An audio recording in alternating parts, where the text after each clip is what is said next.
聖經記載，世界上有一位獨一嘅真神，皇冠代表上帝。上帝創造宇宙萬物，創造地球，創造人類。佢創造人類有一個美好的計劃，就係要我哋同他建立關係。通過呢種關係，我哋可以認識佢、愛佢、榮耀佢。但係人類嘅始祖一開始就拒絕上帝，照自己嘅方式生活。我哋想喺呢個世界上成為自己嘅王，我哋拒絕了上帝，所以我哋唔認識佢，唔愛佢，亦唔會榮耀佢。聖經將呢種違背上帝嘅悖逆態度稱之為罪。罪令我哋同上帝分離，導致靈性上嘅死亡。靈性上嘅死亡意味着我哋同上帝隔絕。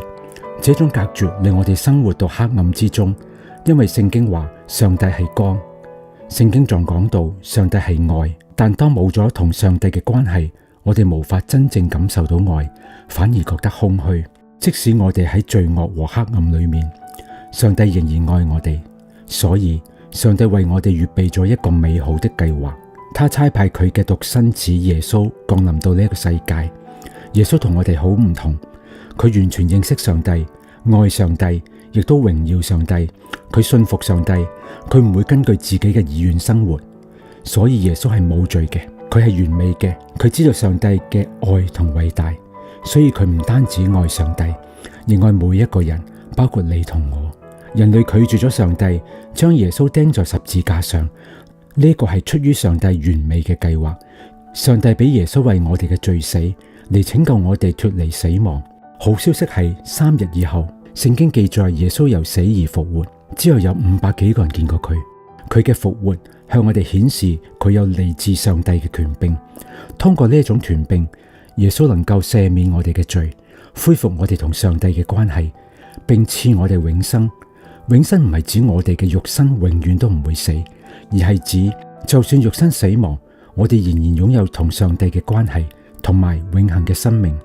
聖經仲講到，人生只有2條路可以揀，第一條係繼續行自己嘅路，呢條路通向罪惡、死亡、空虛和黑暗。上帝邀請我哋行另一條路，就係佢為我哋預備好嘅道路。咁我哋可以點樣做呢？只要你認罪悔改，信靠耶穌，接受佢成為自己的救主，並跟隨上帝的道路。如果今日你願意相信上帝，並俾佢做你生命嘅主，你可以咁樣向上帝禱告：主啊，我相信你係呢個世界上獨一嘅真神。我承認我犯罪，得罪咗你，我願意改過，同接受耶穌做我嘅救主。耶穌啊，我相信你為我死在十字架上，我相信你死後3天復活，直到依家。我相信你能夠俾我永恆嘅生命。我請求你原諒我嘅罪，並邀請你成為我嘅救主同生命嘅主。今日我信靠你，亦都願意行喺你為我預備嘅路。我奉耶穌基督的名禱告祈求，阿門。